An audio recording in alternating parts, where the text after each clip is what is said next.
Antes da gente partir para uma questão de debate, eu gostaria de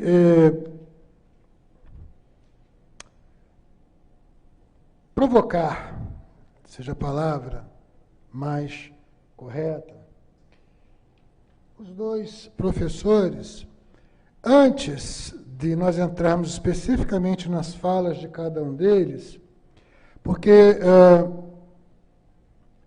ficou-se aqui com uma brecha, apesar da contribuição inicial do texto do professor Sérgio, mas ficou-se também com duas grandes exposições, né? Saúde e ideologia.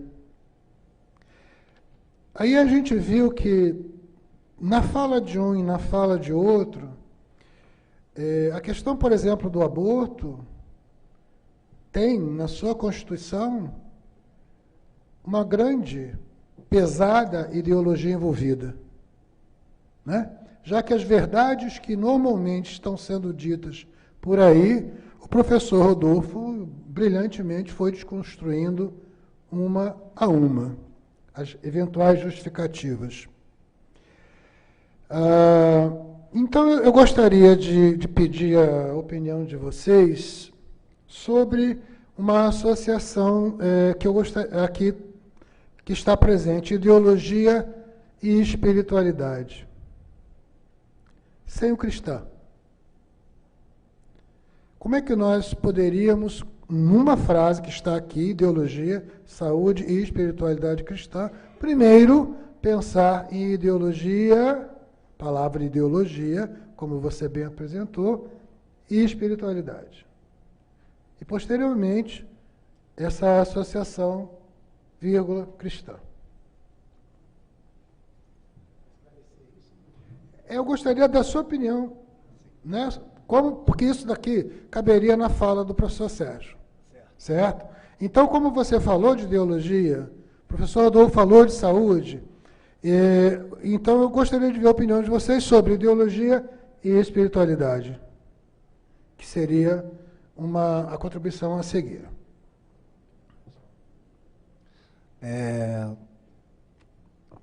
Como nós vimos no início da minha fala, né, a ideologia ela se apresenta como um véu que cobre a realidade. Então, quando você, de certa forma, se deixa levar por uma ideologia, automaticamente você está preso num conjunto de ideias que lhe nega a realidade, né? Então, por exemplo, eu falo, eu penso através da ideologia de direita ou da ideologia de esquerda. Eu estou dizendo em alto e bom tom que, ao invés de eu tentar enxergar a realidade com a minha própria inteligência, eu prefiro um conjunto de ideias que já vem pronto e que, de certa forma, esconde a realidade que eu deveria ver. E o que isso tem a ver com espiritualidade? Tudo, por um motivo muito simples.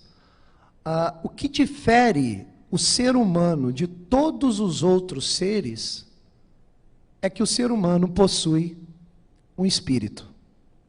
Ou seja, que o ser humano possui uma alma racional que o faz buscar a todo custo a verdade. Então, eu, enquanto ser humano, eu só posso me satisfazer completamente quando eu me alimento da verdade. Percebem? Então, qual é a minha característica inata que me leva a buscar a verdade, me alimentar de verdade? É o meu espírito. É o meu espírito. Um cachorro, quando vê uma porta, o máximo que ele vai fazer é mijar na porta. O cachorro não se interessa pelo que é a porta. Não interessa isso a ele. O cachorro não é livre, porque ele não possui espírito. Ele é escravo dos desejos momentâneos do corpo. Ele tem, podemos dizer, uma alma animal, mas nunca uma alma racional. Todo o seu movimento vem da escravidão dos desejos momentâneos do corpo. Ele só procura comida, bebida, né, e prazer sexual para a procriação. O homem não. O homem possui um espírito, o homem se alimenta da verdade, e justamente por buscar a verdade, o homem é o único ser livre. Porque quando ele tem acesso à verdade, ele começa a comparar as coisas e percebe que objetivamente existem coisas melhores e coisas piores. Onde é que entra a liberdade nisso? A liberdade está em educar os instintos primários que o cachorro não consegue fazer, para ter uma clareza na minha inteligência que está localizada no meu espírito, para sempre preferir as coisas boas em detrimento das coisas piores. Né? E é justamente essa liberdade que possibilita o ser humano a ser o único ser que pode amar. O amor transcende o desejo sexual.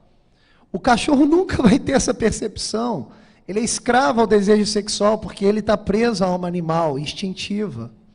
Entendem a questão? Então, quando eu falo em amor, eu não estou falando de uma clave poética. Estou falando algo muito mais sério. O que é amor entre duas pessoas? Amor entre duas pessoas é a busca pela verdade do espírito do outro.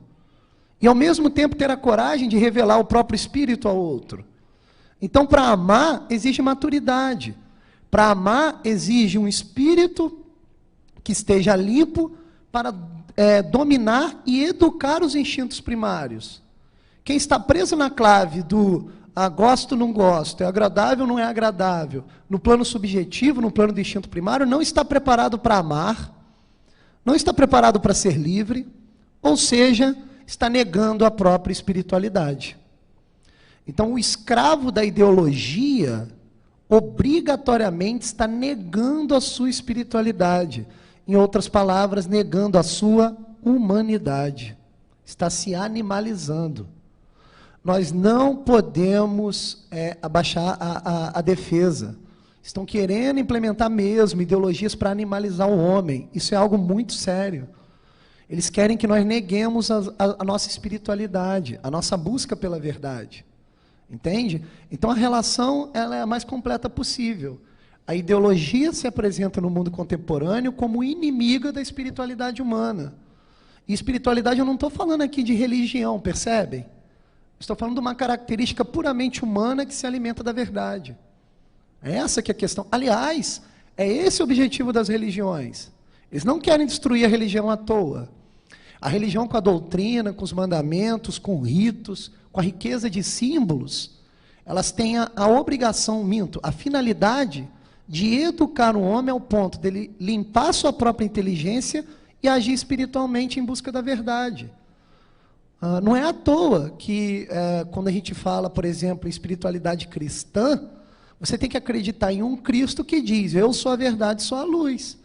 Mas buscar Cristo, olha que coisa impressionante, não tem nada a ver com cumprir ponto ou ter opiniões favoráveis à maioria, mas tem a ver com usar o próprio espírito na busca da verdade.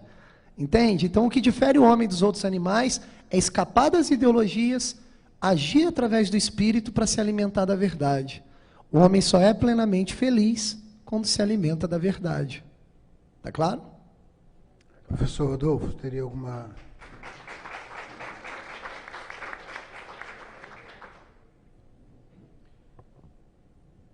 Bom,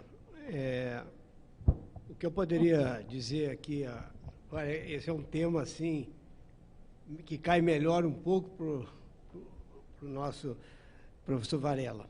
Mas, sem dúvida nenhuma, a vida do homem encerra uma profunda contradição. Espiritualmente, biologicamente ele tende à morte. Espiritualmente ele busca a eternidade, ele aspira à eternidade. Então, esse vai ser o dilema do homem até o final da sua vida. Essa profundidade dessa escolha, ou da forma como que você vive, é fundamental resgatar a questão da verdade. Isso até me faz lembrar uma passagem da vida de Santo Agostinho.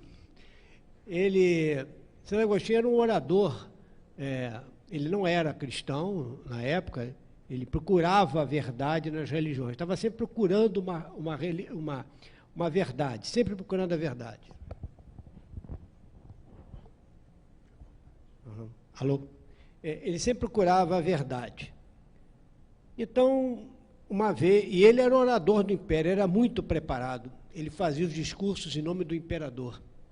E ninguém ousava desafiar a retórica dele, porque ele era muito preparado em retórica. Então ele estava falando para uma grande multidão, o imperador presente, e estava dizendo assim: a vida do homem é procurar a verdade. Você vê como ele estava no caminho. A vida do homem é procurar a verdade. O homem deve procurar a verdade. E aí passa por ele Santo Ambrósio, que era bispo de Milão. E ele disse assim: tu estás errado, Agostinho. Dizer que Agostinho estava errado é uma coisa assim, imagina, a pessoa mais preparada do império. Não é o homem que procura a verdade. A verdade é que teve de procurar o homem. Aí, com a palavra de Cristo, né, eu sou o caminho, a verdade e a vida.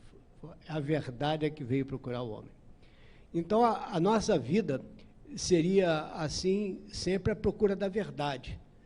E a verdade, na ciência também, ela é patente que a ciência, então, a ciência pura, ela sempre procura a verdade. A gente utiliza métodos que dão probabilidade de nós estarmos certos, na realidade. Quer dizer, quando fazemos um trabalho experimental, procuramos isolar o mais possível as variáveis, fazer uma experiência em que só mesmo uma propriedade essencial é visada e você atua com uma certeza de que aquilo corresponda à verdade ao nível de, por exemplo, 1%. Eu tenho uma chance em 100 que isso esteja errado, tem 99%, por exemplo, de chance que isso seja certo. A gente trabalha muito com probabilidade, mas sempre procuramos a verdade.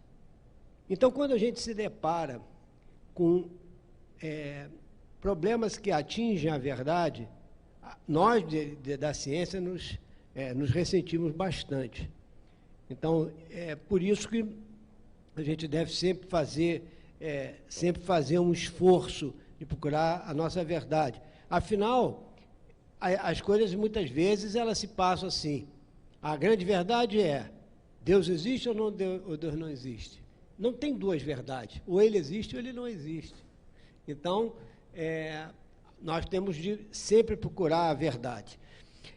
E baseado nisso, é que nós estamos vendo nessa palestra anterior sobre a ideologia de gênero e sobre essa questão do aborto, o quantas inverdades são proclamadas e, na realidade, que não resistem a uma análise até certo ponto superficial. Mas elas são passadas e recebem uma máscara de verdade quando ela, na realidade, não é a verdade. Mas essa não vai responder à principal pergunta do ser humano, né? Que é sempre a busca da verdade. Muito possível, então, a gente concluir que filosofia, ciência e espiritualidade andam juntas, né? Haveria, professor Roberto, professor Rodolfo, alguma pergunta que um quisesse fazer ao outro?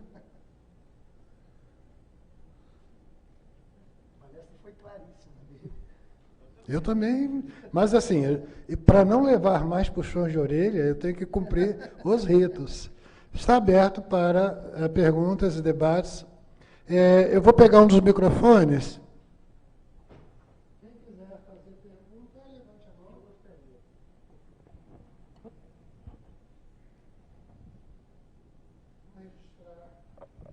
levante a mão. Pronto. Vou dirigir uma observação pouco ilustre para o professor Roberto. Referente à verdade, é de a gente reconhecer uma coisa não tendo conhecido, com tanta manipulação, fica muito difícil para a gente. E as pseudo-verdades, toda hora se modificando, se complementando, se contrariando. Só uma observação.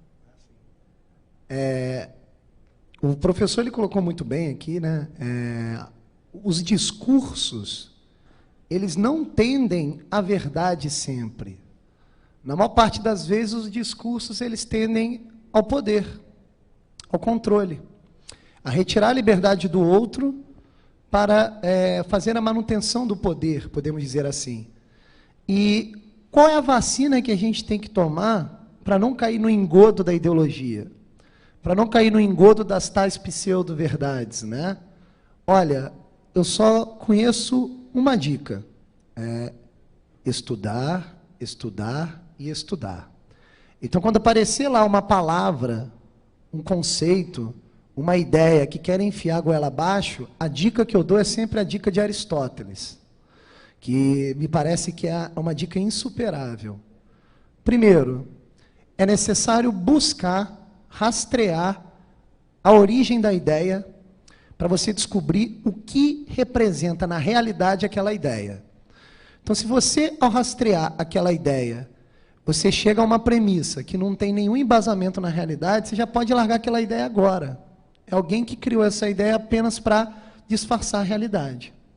Segundo ponto, passou pelo primeiro crivo, agora vamos, de certa maneira, relacionar essa ideia com outras ideias, né? E o terceiro crivo, que também é muito importante, é qual é a finalidade da aplicação dessa ideia. Se você passa por essa peneira tripla, dificilmente você cai no engodo da ideologia. Tá? Só para vocês terem uma ideia, eu estou estudando a questão do gênero há apenas 4 meses. Era uma ideia completamente nova para mim há 4 meses atrás. O que eu falei? Pô, vou ter que entender o que é isso. Né? Aí você vai rastreando a ideia, a gente tem os meios de informação, né, que é a internet, né, e tudo mais. Ah, mas, professor, você pode cair lá numa página que está falando a mentira, mas aí que você tem a inteligência. Você vai buscar as fontes primárias daquilo que está sendo declarado e vai rastreando aquela ideia.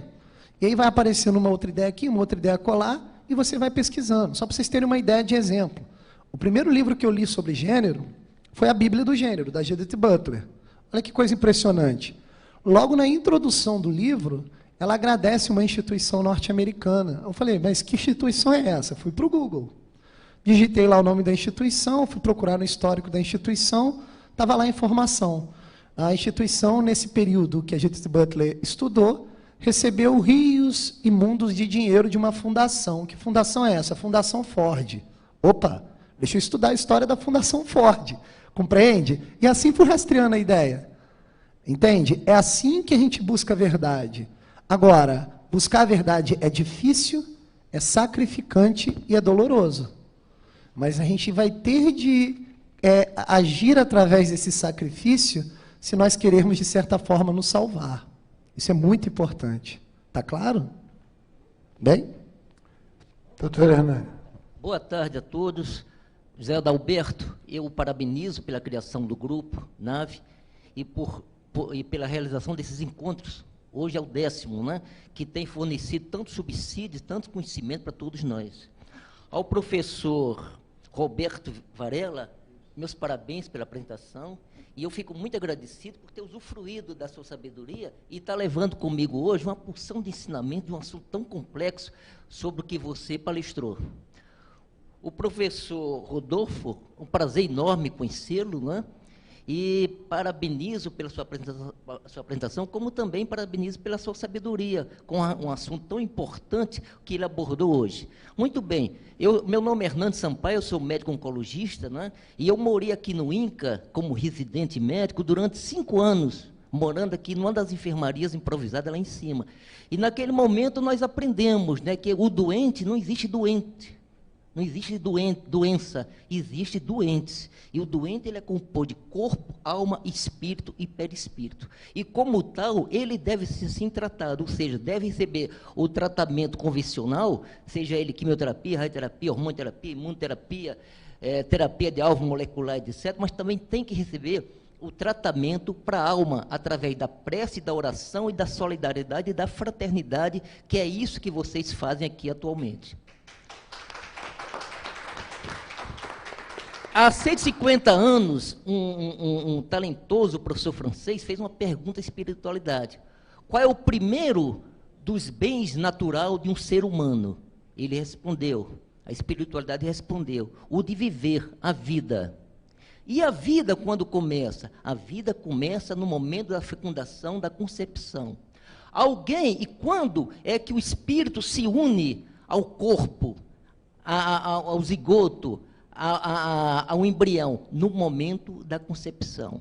E é naquele momento que o espírito se junta ao corpo, e a partir daquele momento é que inicia todo um processo de ligação entre a mãe e aquele ser que está começando a ali viver. E alguém tem direito de tirar essa vida? Não, ninguém. Ninguém tem direito de tirar a vida. Nem o pai, nem a mãe, nem uma outra pessoa, nem a pessoa tem direito a tirar sua própria vida através de suicídio.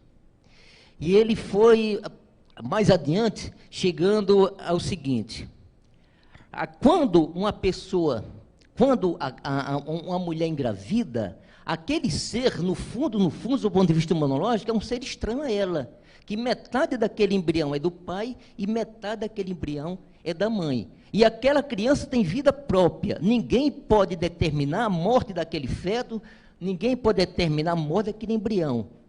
Nem o pai, nem a mãe, nem o médico, nem a justiça, nem o Estado, ninguém tem direito, porque aquela vida pertence àquela criança que está começando a sua vida ali naquele momento. Muito bem. Então, o que eu fico muito feliz em saber isso, que eu sou um defensor eterno da vida contra o aborto. E quem melhor fez uma definição do aborto foi Emmanuel. O Emmanuel era o guia, era o mentor espiritual do Chico Xavier, e ele falou: crime estarrecedor maior do que o aborto não existe, porque ele é cometido contra um ser que não tem voz para pedir clemência, e ele é cometido contra um ser que não tem os braços suficientemente fortes para lutar contra o agressor. Muito bem, e para finalizar, há muito tempo, uma velhinha amiga minha, ao completar 80 anos, ganhou uma festa do filho. Ela, por ser uma pessoa muito pobre, nunca havia comemorado o aniversário. E o filho, por ter se formado e por ter adquirido uma certa condição financeira, proporcionou a ela o primeiro aniversário da vida dela, aos 80 anos, no clube em Copacabana. Ela dizia, naquele momento, para as amiguinhas dela, de 70, 80 anos, que aquele dia estava sendo o dia mais feliz da vida dela. Porque ela nunca tinha sido protagonista do seu próprio aniversário. Depois de algum tempo, uma das velhinhas amigas dela chegou, e o assunto que veio foi aborto. A velhinha falou: olha, a pior coisa que existe é o estuprador. E o filho do estuprador tem que ser morto naquele momento, porque a mãe não merece carregar no seu ventre o fruto de um assassino, de um bandido, de um marginal, de um estuprador. De repente ela olha, hoje, essa festa que está sendo feita aqui, que para mim está sendo a maior felicidade do mundo, foi patrocinada por esse meu filho querido que está aqui. E esse meu filho foi um produto de um estupro.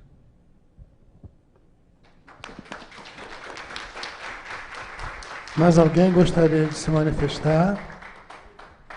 Alguma pergunta? Ele está no meio de janeiro na nossa agenda. Eu estou controlando o nosso horário, nós temos mais alguns minutinhos.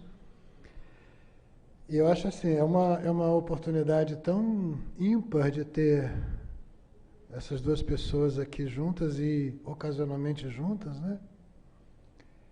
Onde nós estamos falando sempre de espiritualidade e religiosidade, que nós não tocamos nesse assunto, porque é pano para outra manga, é pano para outro encontro inteiro, né? Mas, e aí, Roberto, quando a gente pensa pela visão filosófica ocidental, a gente está centrado em pilares bem específicos. Filosofia, religião, né? E religião ocidental é a religião cristã, basicamente. Ocidental, basicamente. Oriental, de outros lugares, mas ocidental, basicamente, cristão. Não entrando no mérito se católico, evangélico, cristão.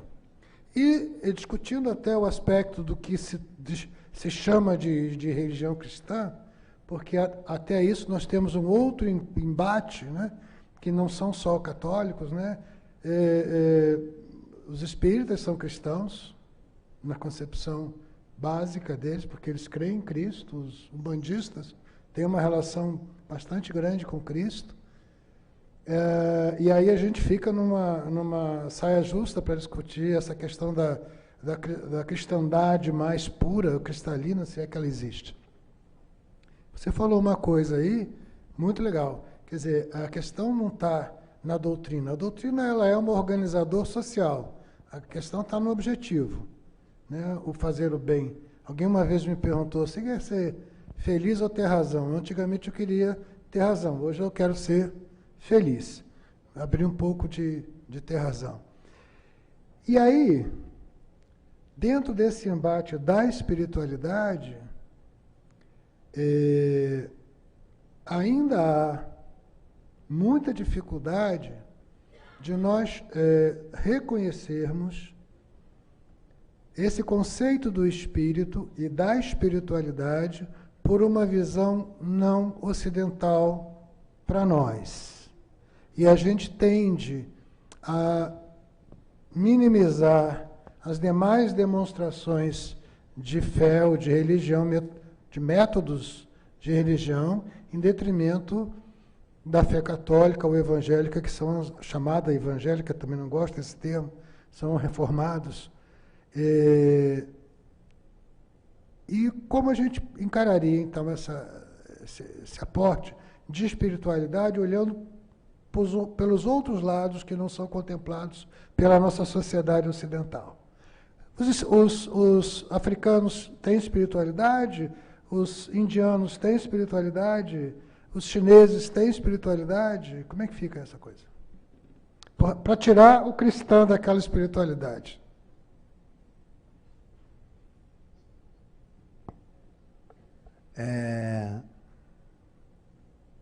Quem pode agir pela espiritualidade é o ser humano. É o ser humano. A espiritualidade, podemos dizer, faz parte da natureza humana.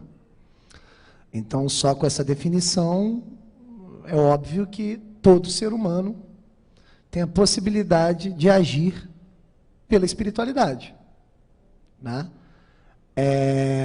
Agora, quando a gente fala da religião, aí o assunto fica um pouco mais tenso, por um motivo muito simples. O que é religião? Religião tem como finalidade a religação do homem com uma verdade que transcende a realidade material. Então, a espiritualidade humana, naturalmente, busca essa verdade que transcende a realidade material. Onde é que entra a religião nisso? A religião, ela vai tentar auxiliar o homem na busca daquilo que é transcendente. Então, uma religião, ela se caracteriza por possuir uma doutrina que vai, de certa forma, auxiliar a inteligência humana. As religiões, ela tem um conjunto de mandamentos ou código moral que vai auxiliar o senso moral do ser humano. As religiões, elas possuem, todas elas, um conjunto de símbolos que visa a beleza, que vai auxiliar o senso estético humano. Vocês estão compreendendo? E as religiões, elas vão ter também um conjunto de ritos, né? Rito vem de reta, que vai fazer o homem vivenciar os símbolos da repetição de ações e costumes. Nesse sentido, todas as culturas, elas podem permitir uma atividade espiritual. Mas, professor, por que existem tantas religiões diferentes? Isso causa tanta guerra, tanto problema, poderia ser uma religião só. Aí é que está. O divino se comunica com o homem através daquilo que o homem está preparado para ouvir. Então, cada religião é fundada numa revelação divina do momento histórico específico do homem que o homem está preparado para ouvir. Compreendem? Daí vêm as diferenças entre as religiões. Então, respondendo de maneira objetiva a pergunta do doutor Adalberto, Se a religiosidade é uma possibilidade da natureza humana, se a espiritualidade é uma possibilidade da natureza humana, então toda religião que reúne esses fatores para auxiliar a busca do homem devem ser, obviamente, consideradas religiões, né? Eu não sei se eu fui claro. Bastante. Né?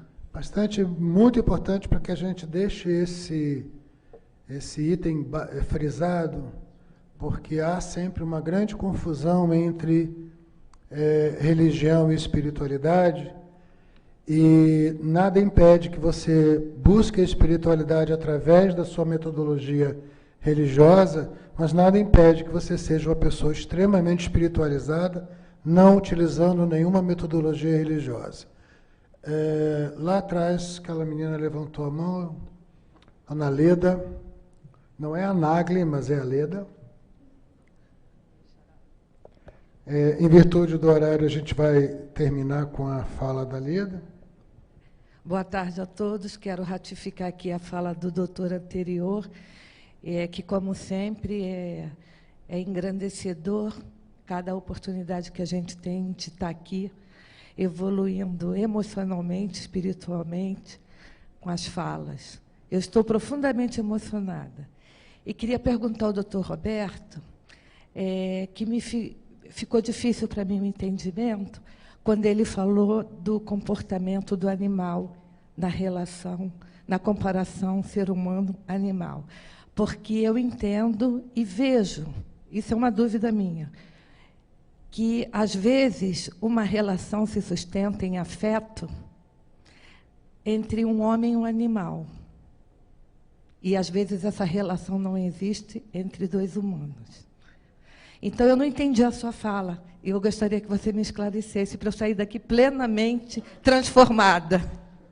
Obrigada. Vamos lá. Quando dois seres humanos não se entendem, a gente pode procurar aí as razões para isso, né? Mas vamos tentar aqui sintetizar em duas razões possíveis. A dúvida não se estabelece na relação. Eu queria entender, quando você falou, que o animal não tem a competência de exercitar o afeto.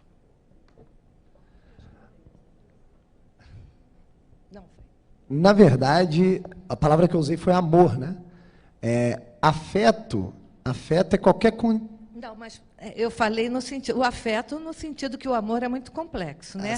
Então, nesse caso, o afeto, é o amor, é a ternura, porque é muito complicado a gente explicar essas coisas por conta mesmo da dificuldade vocabular, né? As palavras, elas se misturam, ainda mais nos dias de hoje, onde é difícil você saber o significado real de cada palavra. Mas vamos tentar responder. Por que eu falei assim, não, falei de amor, não falei de afeto? Por que eu disse isso logo no começo da minha explanação? Afeto é a condição que qualquer ser tem de ser afetado por alguma coisa, não é isso? Um cachorro é óbvio que ele tem afeto, né? Ele é afetado pelas situações que acontecem no círculo de vida dele.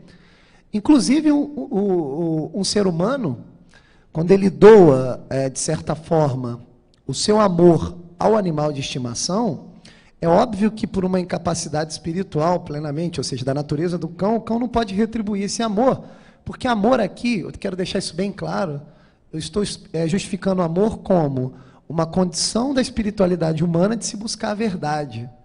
Então, quando um ser humano ama outro ser humano, tem aí uma troca recíproca, onde um homem revela o seu espírito e busca a verdade do espírito do outro. Então, pelo simples fato de uma limitação do próprio animal, o animal, como ele não busca a verdade, e uma das provas, aliás, alguém poderia levantar a mão e dizer assim, mas professor, e se os cachorros lá, por exemplo, os cães, eles estiverem conversando e buscando a verdade e a gente não sabe disso, né? Alguém poderia levantar até essa colocação. No entanto, a maior prova que a gente tem disso é a produção da cultura, né? Os animais não produzem cultura. Não existe um museu canino, não existe uma igreja girafálica, não existe, podemos dizer, sei lá, uma escola dos leitões, né? eles não produzem cultura. Então, por conta disso, transparece para nós como um dado da realidade que os animais não se alimentam de verdade. Então, tudo que nós podemos fazer para os animais, olha que coisa impressionante, tudo que podemos fazer para os nossos animais, na nossa concepção pode estar melhorando a vida do animal. No entanto, a gente não sabe disso, né? Por exemplo, se eu estou aqui almoçando, né, e o meu cachorro está ali embaixo comendo lá a ração dele, e eu vou no banheiro e me descuido, ele sobe em cima da mesa, a gente percebe quase que instantaneamente que ali não é o lugar do cachorro. Mas não é por, o que você tem contra os cães? Não é isso. É porque a gente entende que a mesa, né, é um artefato que ganhou forma graças à inteligência humana. Então parece que ali não há um encaixe adequado entre o animal e a verdade. Por que eu estou dizendo isso tudo?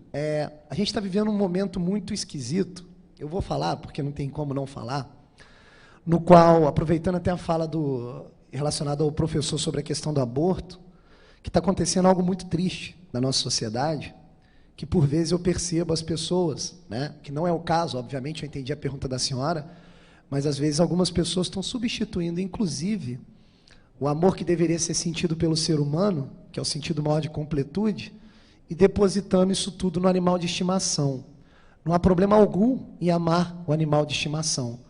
No entanto, como não é recíproco por uma limitação do animal, o homem perde a possibilidade de uma felicidade mais plena ao amar outro ser humano. Isso parece meio esquisito de falar, mas o que nós estamos vendo ainda no cenário atual é que muitas pessoas, pais, casais recém-casados, que estão optando a ter animais domésticos do que ter filhos, né? Isso é algo muito sério que está acontecendo no mundo contemporâneo, e não dá tempo de explanar aqui, mas é também um vício criado por uma ideologia, que não cabe explicar aqui agora.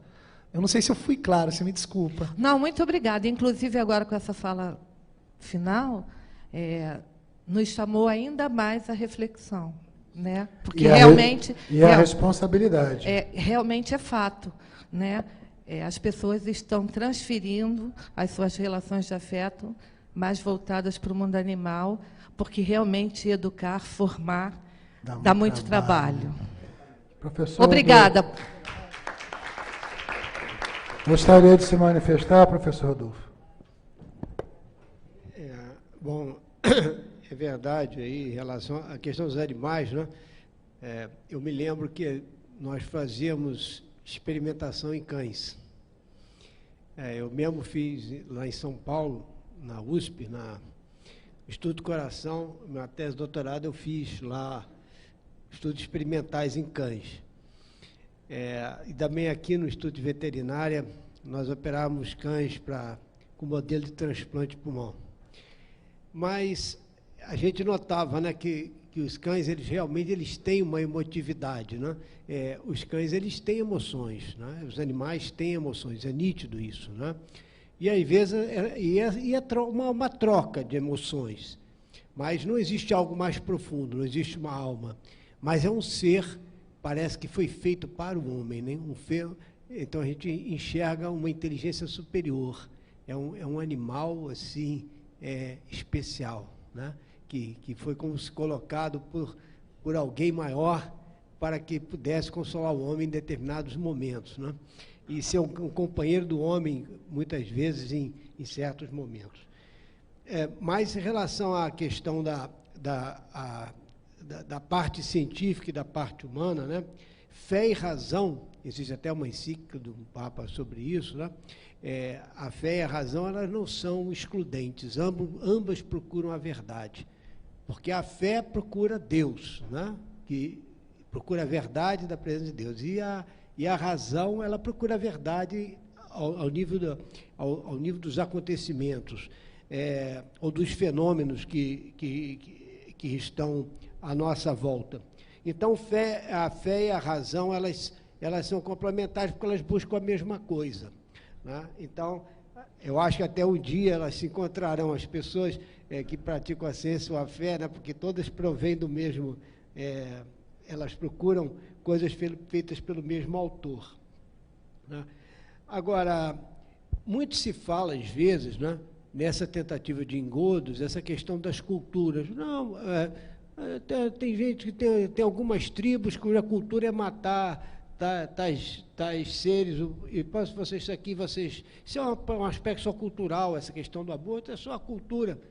Mas existe uma diferença, existe uma lógica, existe uma verdade, não é só a questão do cultural. Se você colocar numa ilha,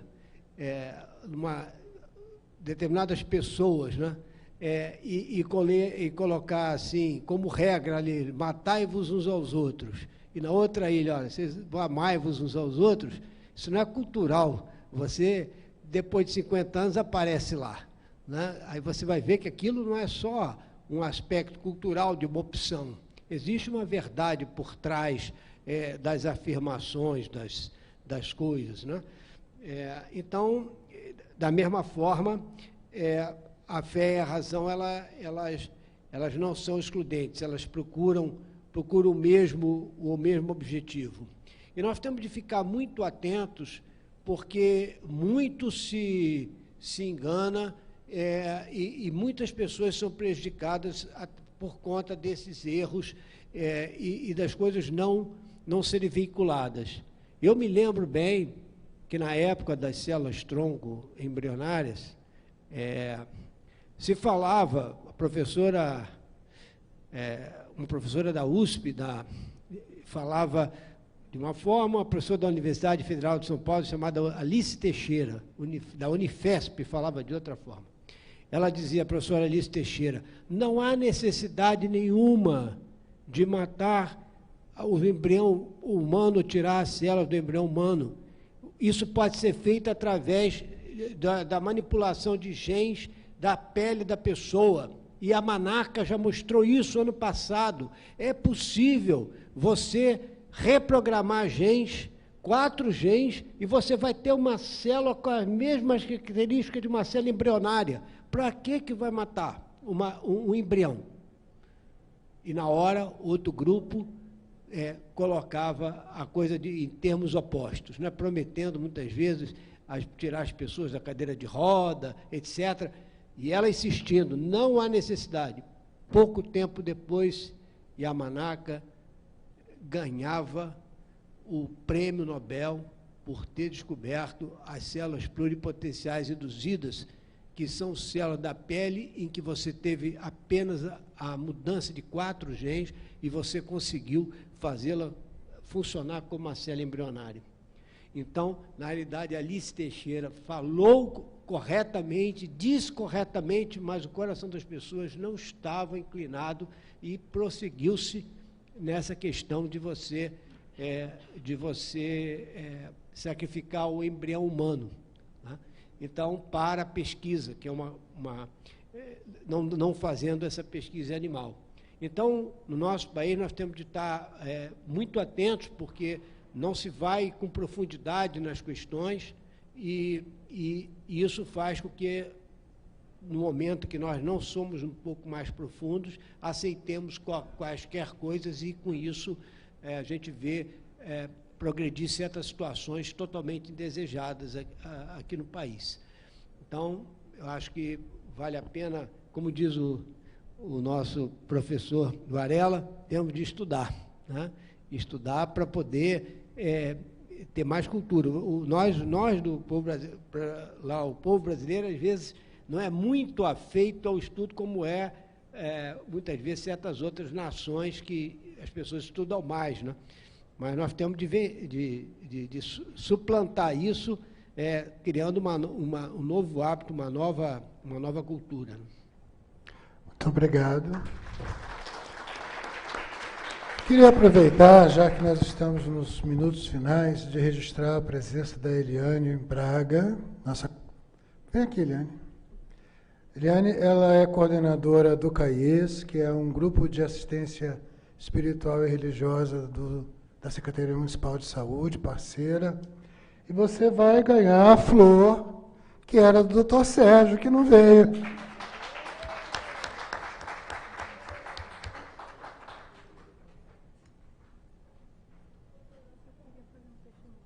Pode. Ela quer falar um pouquinho. Primeiro, brilhante, os componentes da mesa, maravilhoso, fez a gente refletir muito, né?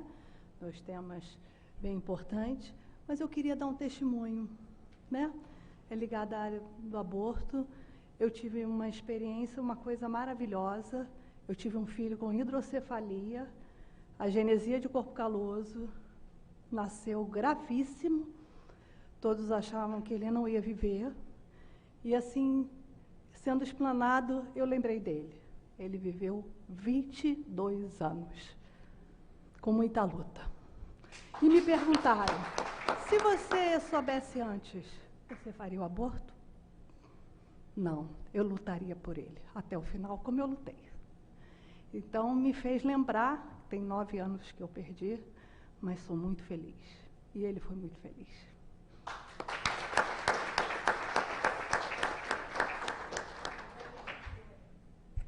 Bom, quero lembrar a todos o seguinte, nós temos um próximo encontro em julho e uma jornada em setembro. Quero convidar a quem não conhece para visitar a página do Facebook, Núcleo de Assistência Voluntária Espiritual.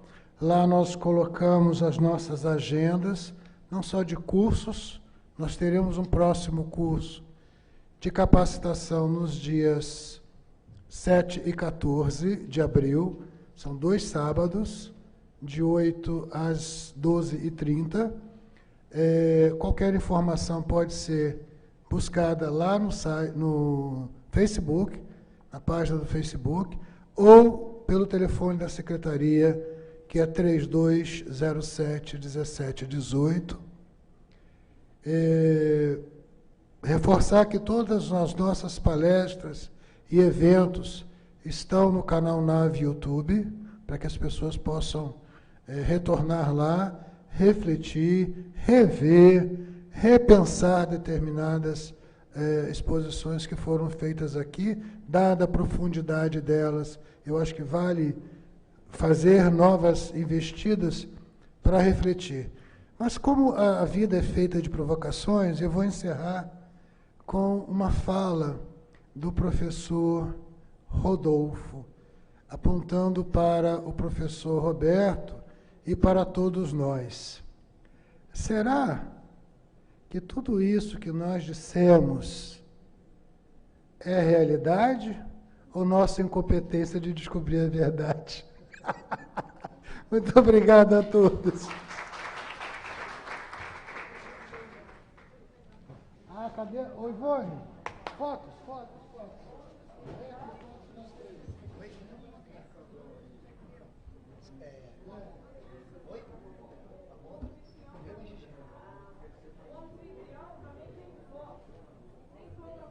Eu sei, eu vou pegar.